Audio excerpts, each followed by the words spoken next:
திண்டுக்கல் மாவட்டம் சிறுமலையில் மர்ம பொருள் வெடித்து ஒருவர் உயிரிழந்த சம்பவம் குறித்து தேசிய புலனாய்வு முகமை விசாரணைக்கு உட்பட்டுள்ள நிலையில் தமிழ்நாட்டில் தீவிரவாத ஊடுருவி உள்ளதா என பொதுமக்கள் சந்தேகம்.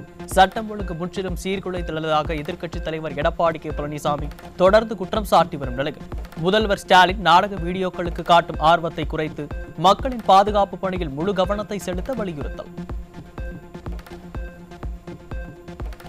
தமிழ்நாட்டில் திராவிட மாடல் ஸ்டாலின் ஆட்சியில் 2023 4581 போக்சோ வழக்குகள் பதிவான நிலையில் 2024 52% அதிகரித்து 6975 வழக்குகள் பதிவான வண்ணம் பெண்களுக்கு குழந்தைகளுக்கும் பாதுகாப்பாக மகிழ்ச்சியாக உள்ளனர் என கனவுலகில் வாழும் ஸ்டாலின் கும்பகர்ண தூக்கத்தில் இருந்து விழித்து குழந்தைகளின் பாதுகாப்பை உறுதி செய்ய நடவடிக்கை எடுக்க மக்கள் வலியுறுத்தல். தமிழ்நாட்டில் கடந்த ஆண்டு போக்சோ வழக்குகள் 52% அதிகரித்துள்ள நிலையில் குற்றங்கள் உண்மையில் அதிகரித்துள்ளதா அல்லது புகார் அளிக்கும் மனப்பான்மை வளர்ந்துள்ளதா என பெண்கள் அமைப்புகள் கேள்வி. சமூக நலத்துறை மருத்துவமனைகள் மூலம் புகார்கள் அதிகரித்தாலும் நம்பிக்கையின்மை காரணமாக நேரடி காவல் நிலைய புகார் அளிப்பு குறைந்துள்ளதால் திராவிட மாடல் முதலமைச்சர் தன் நேரடி கட்டுப்பாட்டில் உள்ள காவலர்களை நெறிப்படுத்த தவறிவிட்டதாக மக்கள் குற்றச்சாட்டு. திருப்பூர் மாவட்டம் ஆலங்காட்டில் பெற்றோர் இல்லாமல் தாத்தாவுடன் வசித்து வந்த 14 வயதுடைய சிறுமி சமூக வலைதளத்தில் மூலம் அறிமுகமான 16 வயதுடைய சிறுவனை கடந்த ஆண்டு திருமணம் செய்ததாக அதிர்ச்சி தகவல். குழந்தை திருமணங்களை கண்டறிந்து நடவடிக்கை எடுக்க வேண்டிய திராவிட மாடல் அரசின் சமூக நலத்துறை ஆழ்ந்த கும்பகர்ண தூக்கத்தில் இருப்பதால் இதுபோன்ற அவலம் தொடருவதாக மக்கள் குற்றச்சாட்டு.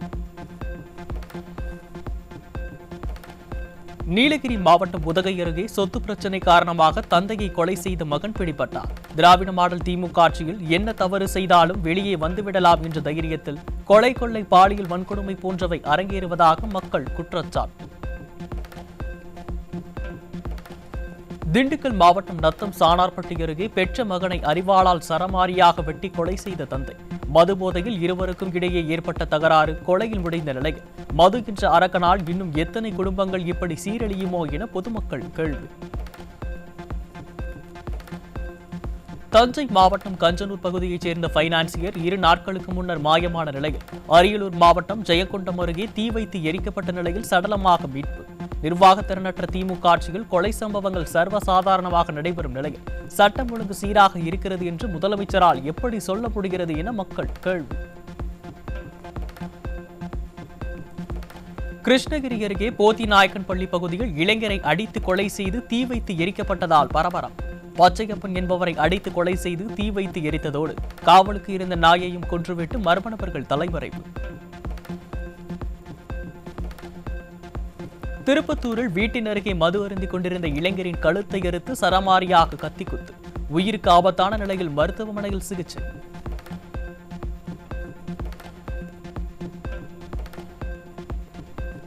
விழுப்புரம் மாவட்டம் திண்டிவனம் அருகே தாதாபுரம் கிராமத்தில் நீட் தேர்வு பயத்தின் காரணமாக 19 வயது மாணவி தற்கொலை செய்து கொண்ட சோகம்.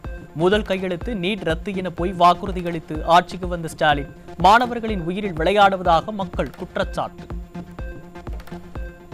நீட்டுனால ஒரு தாக்கத்தினால பயங்க மறுபடியும் கிடைக்காது. பயிலெல்லாம் இல்லை, பாஸ் மார்க் தான் எடுத்தது. அதனால் மறுபடியும் இந்த வருஷமும் கிடைக்குமோ கிடைக்காதோன்ற அந்த பயத்தில் தான் சார் இந்த செயலில் அதை பண்ணிடுச்சு. இதுதான் சார் வேற. திருப்பத்தூர் மாவட்டம் வாணியம்பாடி அருகே ரயில்வே தண்டவாளத்தில் கேர்பாரட்சி கிடந்த 12 கிலோ கஞ்சா பறிமுதல். ஸ்டாலினின் திமுக ஆட்சியில் போதைப் பொருளான கஞ்சா தங்கு தடையின்றி கிடைக்கும் நிலையில் கும்பகர்ண தூக்கத்தில் இருக்கும் ஸ்டாலின் அரசின் நிர்வாகம். தூத்துக்குடி மாவட்டம் எட்டயபுரம் ஆட்டுச்சந்தையில் 1 லட்சம் ரூபாய் மதிப்பிலான கள்ள நோட்டுகள் புழக்கத்தில் விடப்பட்டதால் வியாபாரிகள் அச்சம். தமிழகத்தில் கள்ளச்சாராயம், கஞ்சா மற்றும் மதுபோதையின் அச்சுறுத்தலுக்கு இணையாக கள்ள நோட்டுகளும் புழக்கத்திற்கு வந்துள்ள நிலையில் திராவிட மாடல் முதல்வரின் நேரடி கட்டுப்பாட்டில் உள்ள காவல்துறை கும்பகர்ண தூக்கத்தில் உள்ளதா என மக்கள் கேள்வி. பகுதி நேர ஆசிரியர்கள் பணி நிரந்தரம் செய்யப்படுவார்கள் என தேர்தல் வாக்குறுதியில் பொய் கூறி ஆட்சிக்கு வந்த திராவிட மாடல் முதல்வர் ஸ்டாலின் 4 ஆண்டுகள் ஆன பின்னும் கொடுத்த வாக்குறுதியை நிறைவேற்றாமல் ஏமாற்றி வரும் ஸ்டாலினுக்கு பகுதி நேர ஆசிரியர்கள் கடும் கண்டனம்.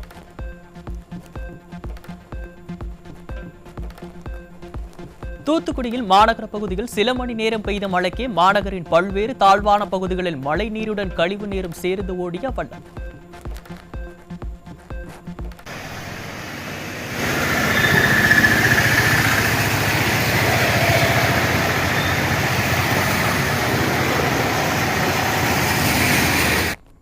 ஸ்ரீவைகுண்டம் அருகே செய்துங்கநல்லூரில் தற்காலிக பாலம் வெள்ளத்தில் அடித்துச் செல்லப்பட்ட நிலையில் ஸ்டாலின் அரசு கொடுத்த விடியல் இதுதானா என மக்கள் காட்டமாக கேள்வி.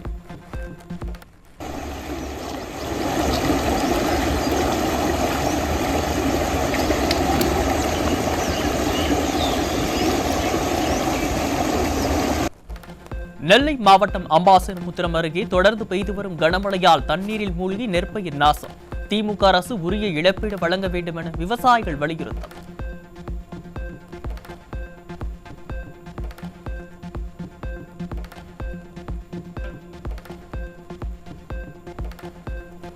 திருவாரூர் மாவட்டம் நன்னிலம் மற்றும் அதன் சுற்றுவட்டார பகுதிகளில் பெய்த மழைநீர் விளைநிலங்களில் தேங்கியதால் விவசாயிகள் கவலை.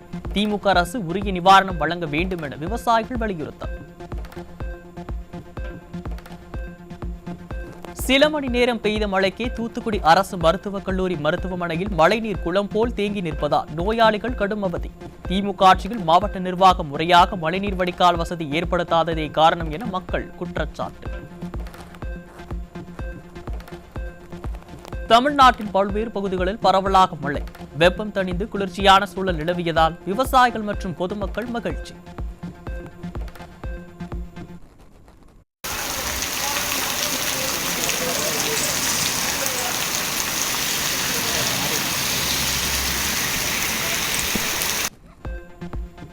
தென்காசி மாவட்டம் மேற்கு தொடர்ச்சி மலைப்பகுதிகளில் பெய்த மழை காரணமாக குற்றால அருவிகளில் வெள்ளப்பெருக்கு. 2வது நாளாக சுற்றுலா பயணிகள் அருவிகளில் நீராட தடை.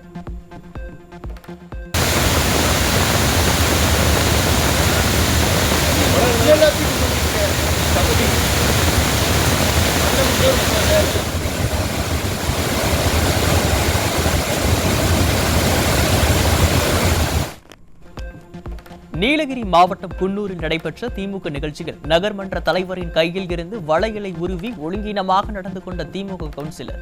சொந்த கட்சியினரே இதுபோன்ற அவலங்களில் ஈடுபடும் நிலையில் கும்பகர்ண தூக்கத்தில் இருக்கும் ஸ்டாலின் என்ன நடவடிக்கை எடுக்கப் போகிறார் என மக்கள் கேள்வி. தமிழ்நாடு போராடும் போராடும் தமிழ்நாடு தமிழ்நாடு வெல்லும் வெல்லும் இதுதான் ஒரே இலக்கு மக்களவை தொகுதி. கோயில் திருவிழா அழைப்புதலில் சாதி பெயர் இடம்பெறக்கூடாது என உயர்நீதிமன்ற மதுரை கிளை உத்தரவு. கோயில் திருவிழா அழைப்புதலில் சாதி மற்றும் சமூகங்களின் பெயர்கள், நன்கொடையாளர்களின் பெயர்கள் தேவையற்றவை என்றும் நீதிமன்றம் அறிவுரை. கடலூர் மாவட்டம் தேவனாம்பட்டினத்தில் 25 லட்சம் ரூபாய் மதிப்பிலான மீன்பிடி படகு மற்றும் வலைகள் தீப்பிடித்து எரிந்ததால் பரபரப்பு. அதிகாலை நேரத்தில் தீ விபத்து ஏற்பட்ட நிலையில் மர்ம நபர்கள் யாராவது படகிற்கு தீ வைத்தார்களா என போலீசார் விசாரணை. கன்னியாகுமரி மாவட்டம் இணையம்புத்தன்துறை மீனவ கிராமத்தில் நடந்த தேவாலய திருவிழாவில் மின்சாரம் பாய்ந்து 4 பேர் உடல் கருகி துடிதுடிக்க உயிரிழந்த பரிதாபம். அலங்கார பணிக்காக ராட்சத ஏணியை கொண்டு சென்ற போது உயரழுத்த மின்சார கம்பி மீது உரசிய நிலையில் நிகழ்ந்த துயரம்.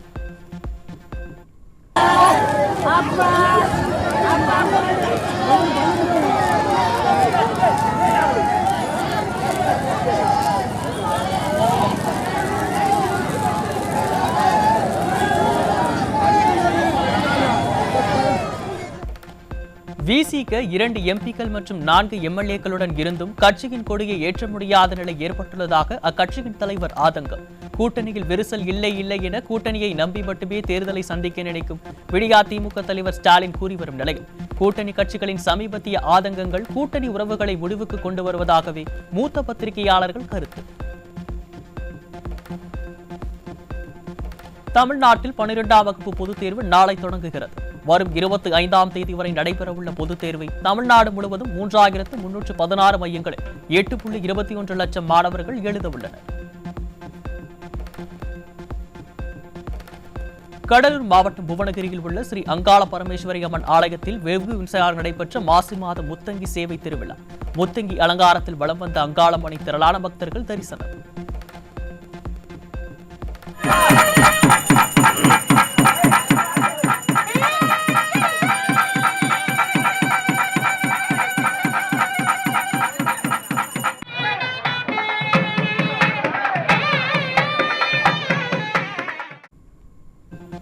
கோவை மாவட்டம் பொள்ளாச்சியில் உள்ள மாரியம்மன் கோயிலில் தேர் திருவிழாவையொட்டி பக்தர்கள் பறவை காவடி எடுத்து நேர்த்திக்கடல் விழாவில் திரளானோர் பங்கேற்று சுவாமி தரிசனம்.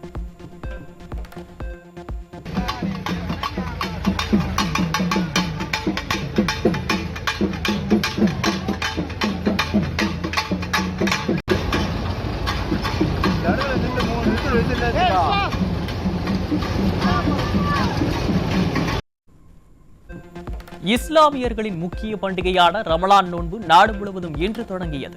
புனித ரமலான் நோன்பையொட்டி தமிழ்நாட்டில் அனைத்து பள்ளிவாசல்களிலும் இஸ்லாமியர்கள் சிறப்பு தொழுகை. திண்டுக்கல் மாவட்டம் பழனி மற்றும் சுற்றுவட்டார விளைச்சல் அதிகரிப்பால் கத்திரிக்காய் விலை வீழ்ச்சி. நஷ்டத்தை சந்தித்து வரும் விவசாயிகளுக்கு உரிய இழப்பீடு வழங்க திமுக அரசுக்கு வலியுறுத்தல்.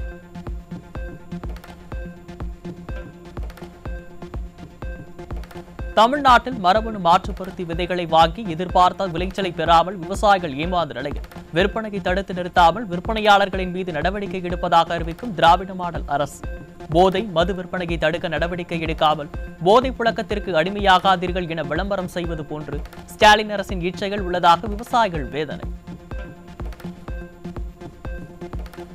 ஞாயிற்றுக்கிழமையான இன்று சென்னையில் மீன்களின் விலை கடுமையாக உயர்வு. கடந்த வாரம் கிலோ 900 ரூபாய்க்கு விற்கப்பட்ட வஞ்சிரம் இன்று 1300 ரூபாய்க்கு, கொடுவாய் 800 ரூபாய்க்கும், இறால் 400 ரூபாய்க்கும் விற்பனை. நாடு முழுவதும் இதுவரை 98.18% 2000 ரூபாய் நோட்டுகள் திரும்ப பெறப்பட்டுள்ளதாக ரிசர்வ் வங்கி தகவல். தற்போது 6471 கோடி ரூபாய் மதிப்பிலான 2000 ரூபாய் நோட்டுகள் மட்டுமே மக்களிடம் இருப்பதாக தகவல். தலைநகர் டெல்லியில் 15 ஆண்டுகள் பழமையான வாகனங்களுக்கு மார்ச் 31 வரை மட்டுமே எரிபொருள் வழங்கப்படும் என்று டெல்லி அரசு அறிவிப்பு. காற்று மாசு பிரச்சனையை கட்டுப்படுத்த இந்த நடவடிக்கை மேற்கொள்ளப்பட உள்ளதாக தகவல். அமெரிக்காவில் நியூரோலிங் நிர்வாகி ஷோன் ஸ்பேக்ஸ் எக்ஸ் நிறுவனர் எலான் மஸ்க் தம்பதிக்கு பிறந்த 4வது குழந்தை மூலம் 14வது குழந்தைக்கு தந்தையான எலான் மஸ்க் சமீபத்தில் எழுந்த ஆக்ஸ்லே கிளேர் சர்ச்சைக்கு மத்தியில் அறிவிப்பு. இலங்கையில் பெட்ரோல் டீசலுக்கு மீண்டும் தட்டுப்பாடு ஏற்பட்டுள்ளதாக வெளியான தகவலால் எரிபொருள் நிரப்புவதற்காக நீண்ட வரிசையில் காத்திருந்த வாகன ஓட்டிகள். எரிபொருள் நிலையங்களுக்கான கமிஷன் கட்டணம் உயர்த்தப்பட்டுள்ள நிலையில் புதிதாக இனி எரிபொருள் வாங்க மாட்டோம் என எரிபொருள் விற்பனையாளர்கள் சங்கத்தினர் அறிவித்துள்ளதால் பெட்ரோல் பங்குகள் குவிந்த மக்கள்.